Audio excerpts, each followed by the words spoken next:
Shalom untuk Al Zaitun. Salam damai dari saya Fakta Israel.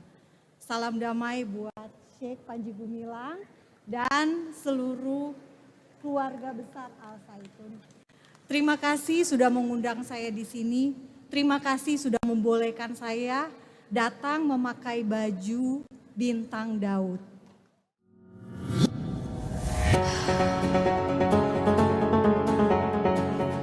Pondok Pesantren Al Zaitun kembali menjadi sorotan publik lantaran mengundang aktivis Yahudi dalam acara peringatan Tahun Baru Islam pada Rabu 19 Juli 2023. Acara tersebut pun disiarkan langsung di channel YouTube Al Zaitun.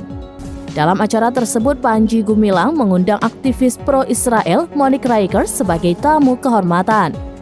Monique pun diberi kesempatan untuk memberikan sambutan dalam acara tersebut. Terlihat wanita itu mengucapkan salam shalom kepada seluruh tamu undangan Al Zaitun.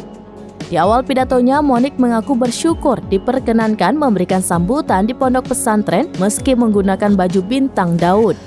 Bahkan Monique pun memuji-muji pondok pesantren, salah satunya menyebut Al Zaitun menjadi alat kepanjangan tangan Tuhan untuk membawa damai bagi Indonesia. Potongan sambutan Monique pun beredar di media sosial. Banyak netizen yang geram dengan aksi Panji Gumilang yang semakin menjadi-jadi. Menurut warganet, keputusan Panji mengundang aktivis Yahudi ke Al Zaitun diibaratkan menantang pemerintah. Hingga saat ini, Panji Gumilang pun belum memberikan keterangan secara resmi terkait alasan mendatangkan aktivis Yahudi dalam acara Tahun Baru Islam di Al Zaitun.